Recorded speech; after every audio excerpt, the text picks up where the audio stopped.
Bener banget, karena hari ini kita bakal ngobrolin topik yang seru banget nih. Tapi nggak cuma seru, kita juga bakal punya makna yang besar banget buat bangsa kita. Tapi sebelum masuk ke pembahasan, kenalin dulu nih, nama aku Rizko. Aku Tika. Aku Ayah. Dan aku Cinta. Hari ini kita berempat bakal nemenin kalian selama beberapa menit ke depan. Kita bakal ngebahas tentang perjuangan nasional Indonesia.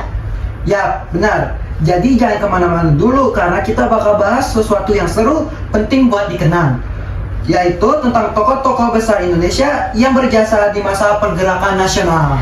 Nah iya, kita semua kan tahu ya, kalau kemerdekaan Indonesia itu nggak datang begitu saja. Ada banyak banget perjuangan, organisasi, dan pemikiran hebat di baliknya. Makanya hari ini kita bakal cerita dan ngobrol santai tentang masa pergerakan nasional Indonesia. Juga tentang dua tokoh besar yang luar biasa, Muhammad Hatta dan Ki Hajar Dewantara. Betul banget, jadi buat teman-teman yang lagi rebahan atau ngerjain tugas, yuk dengerin sampai habis karena banyak banget hal menarik yang bakal kita bahas hari ini. Hari ini juga kita bakal ngobrol tentang tokoh penting banget nih di Indonesia, yaitu dua tokoh, Muhammad Hatta dan Ki Hajar Dewantara. Yuk, tapi sebelum kita masuk ke dua tokoh keren itu, kita bahas dulu yuk tentang pergerakan nasional Indonesia. Soalnya mereka berdua juga bagian dari masa itu. Setuju. Jadi, pergerakan nasional Indonesia itu dimulai dari sekitar awal abad ke-20. Nah, waktu masyarakat kita mulai sadar pentingnya bersatu buat melawan penjajah dari Belanda. Iya, awalnya tuh masih bersifat kedaerahan, kayak perang Diponegoro atau perang Aceh. Tapi lama-lama mulai muncul organisasi modern yang bergerak lewat pendidikan atau politik. Bener banget, salah satu pertama itu ada Budi Utomo yang didirikan pada tahun 1908. Nah, itu juga akhirnya diperingati sebagai Hari Kebangkitan Nasional loh. Budi Utomo tuh pendirinya Dr. Sutomo dan mahasiswa Tomia lainnya ya, Cina? Iya, benar. Fokus mereka tuh awalnya di bidang pendidikan dan kebudayaan buat meningkatkan martabat bangsa Indonesia.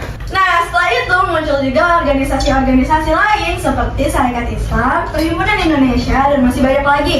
Dan mereka ini punya tujuan yang sama, yaitu untuk kemerdekaan Indonesia. Dan di masa itu juga banyak tokoh-tokoh terkenal loh, seperti Soekarno, Hatta, Ki Hajar Dewantara, dan Trijipto Mangunkusumo. Mereka berjuang lewat jalur berbeda-beda, tapi semangatnya satu, buat Indonesia yang merdeka. Nah, dari situ baru deh kita masuk ke pembahasan tentang Muhammad Hatta dan Ki Hajar Dewantara. Karena perjuangan mereka nggak lepas dari era pergerakan nasional itu sendiri. Nah, bener banget tuh Ayah. Jadi kita mulai dari Muhammad Hatta dulu kali ya. Nah, beliau ini lahir di Bukit Tinggi tahun 1902. Dan dari muda, beliau ini tuh udah aktif banget dalam dunia pergerakan. Ya, betul banget. Dia juga kuliah di Belanda. Hatta udah gabung pada Perhimpunan Indonesia. Organisasi itu juga berada di tempat anak-anak muda Indonesia yang semangat banget memperjuangkan kemerdekaan Indonesia loh. Keren banget sih. Dan yang aku suka dari Muhammad Hatta tuh, dia tipe orang yang super disiplin. Bahkan waktu dia diasingkan ke Banda Neira, dia masih rajin baca, nulis, dan ngajarin orang buat melakukan hal-hal yang positif. Iya, itu nunjukin kalau kalau perjuangan mereka bukan lewat senjata aja, tapi juga lewat ilmu dan ketekunan. Nah, jangan dilupain juga kalau Muhammad Hatta ini merupakan Bapak Koperasi Indonesia. Karena dia pengen rakyat itu bisa sejahtera melalui kerjasama ekonomi yang nggak cuma ngandelin pemerintah aja. Wah, betul banget Tika. Koperasi itu ide sederhana tapi sangat relevan banget. Sampai sekarang juga masih sangat relevan loh. Ngomong-ngomong, Muhammad Hatta itu juga sosok yang sangat sederhana. Bahkan ketika dia menjabat jadi wakil presiden, dia masih bisa cuci baju sendiri. Dan hidupnya tuh nggak terlalu mewah gitu, tetap sederhana aja. Aku pernah baca juga tahu kalau beliau setelah walaupun dia udah nggak menjabat, dia tuh hidupnya tetap sederhana karena prinsipnya kekuasaan itu bukan buat gaya-gayaan tapi sebuah pengabdian. Dan yang bikin salut tuh, Hatta termasuk ke dalam tokoh yang ikut merancang naskah proklamasi kemerdekaan Indonesia bareng sama Soekarno. Mereka berdua tuh benar-benar saling melengkapi banget. Soekarno yang memiliki karismatik dan juga Hatta yang memiliki jiwa yang tenang juga rasional. Betul, makanya banyak banget orang yang bilang Soekarno itu sebagai simbol semangat, sedangkan Hatta itu sebagai simbol pikiran. Keduanya juga seimbang banget loh, yang sempurna untuk memimpin negara baru kayak Indonesia waktu itu.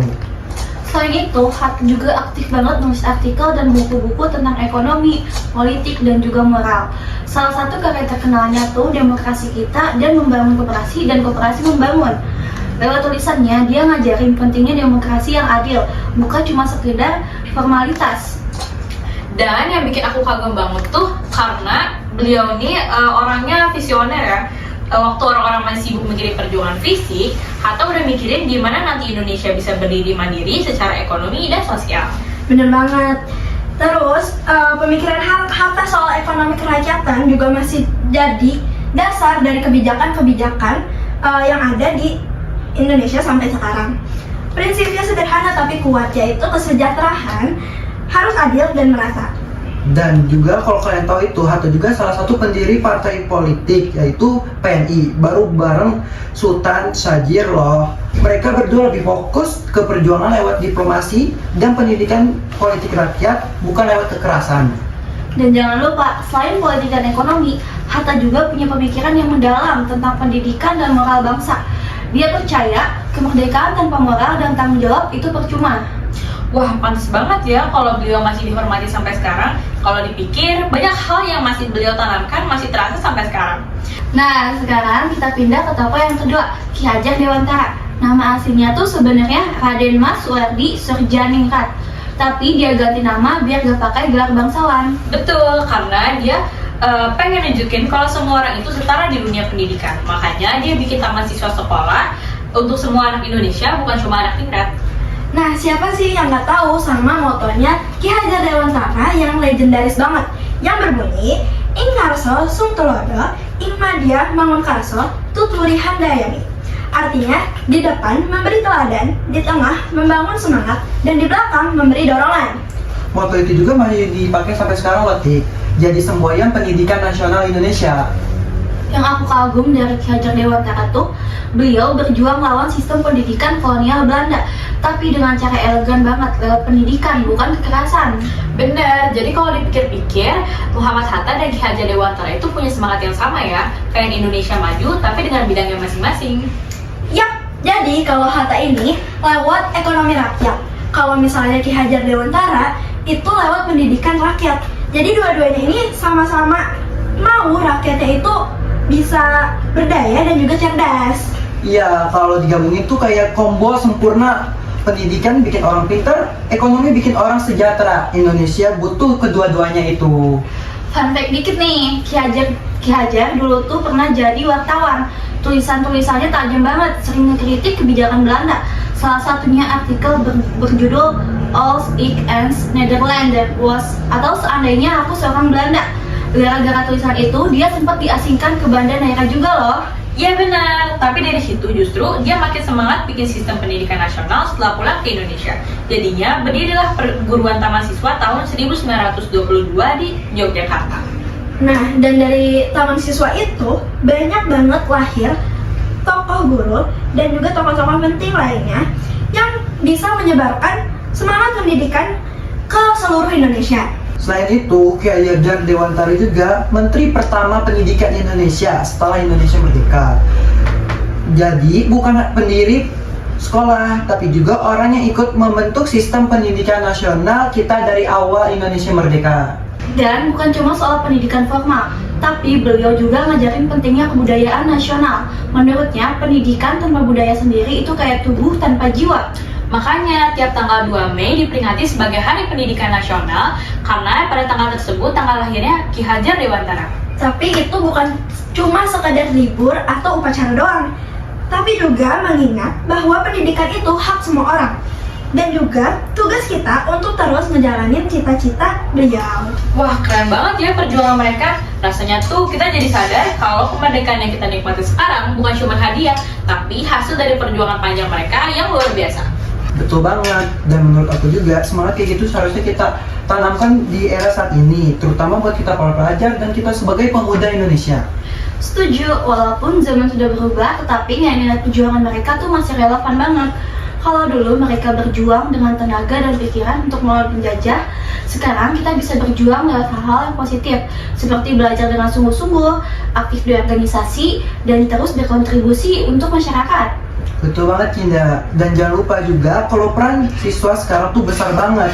Kita bisa jadi generasi yang peka sama isu sosial, bisa kritis tapi tetap santun yang pastinya, dan juga ikut menjaga persatuan Indonesia, karena Indonesia juga butuh generasi muda yang bukan cuma pintar saja, tapi juga punya karakter dan tanggung jawab yang besar bagi negara ini. Bener banget, kadang kita tuh suka ngerasa hal kecil tuh gak berarti. Padahal dari hal-hal kecil kayak menghargai guru, peduli sama teman, atau ikut kegiatan positif di sekolah, itu juga bagian dari bentuk perjuangan masa kini.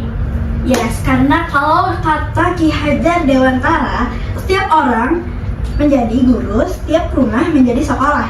Jadi sebenarnya kita semua punya tanggung jawab buat terus belajar dan juga menyebarkan hal-hal yang baik, dimulai dari diri kita sendiri. Dan kalau ngomongin harapan buat bangsa Indonesia tuh, aku pribadi pengen banget lihat negara kita makin maju tapi tetap berpegang sama nilai-nilai kebersamaan dan gotong royong. Jangan sampai teknologi dan modernisasi bikin kita lupa sama jati diri bangsa. Aku juga berharap pada generasi kita saat ini jadi berani bersuara, tetapi tetap hormat kepada perbedaan, karena dari sanalah Indonesia bisa terus kuat dan bersatu sampai saat ini. Wah, setuju banget. Dari pembahasan kita hari ini bisa disimpulin kalau semangat perjuangan itu nggak pernah mati. Cuma berubah bentuk dari perjuangan fisik jadi perjuangan lewat ilmu, ide, dan tindakan nyata yang positif. Jadi dari kata-kata ayat tadi udah bisa disimpulin nih kalau Muhammad Hatta dan juga Ki Hajar Dewantara itu bukan cuma pahlawan di masa lalu, tapi juga bisa menjadi inspirasi kita di masa kini. Betul, mereka ngajarin kita arti tanggung jawab, pendidikan, dan cinta tanah air yang sesungguhnya. Dan semoga kita semua bisa terus melanjutkan semangat itu dalam versi kita sendiri. Oke, kalau gitu kayaknya kita udah sampai di penghujung podcast kita kali ini. Makasih banget buat kalian yang udah dengerin sampai akhir. Semoga cerita dan obrolan kita kali ini bisa bikin kalian lebih semangat lagi buat berkontribusi bagi bangsa. Jangan lupa buat terus belajar, terus peduli, dan terus bangga jadi bagian dari Indonesia. Sampai jumpa di episode selanjutnya, dan Merdeka! Sampai juta. Sampai juta. Emang iya? Ah, iya benar. Koperasi itu ide yang sederhana tapi apa?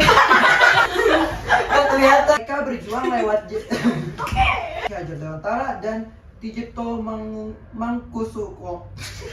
Ini kita bakal ngobrolin topik yang seru banget nih. Bukan, benci banget udah waktunya. Nah, selain itu juga tahu rakyatnya berdaya dan juga cerdas. Si Iko goblok. Very smart, work hard. Ini belum dibatin kan? Belum. Dan yang bikin salut tuh ya.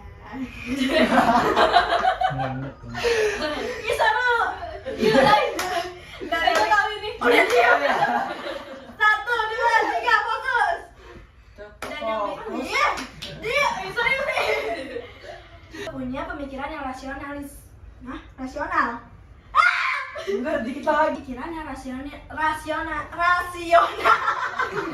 Kayak aku dong. Apa ya?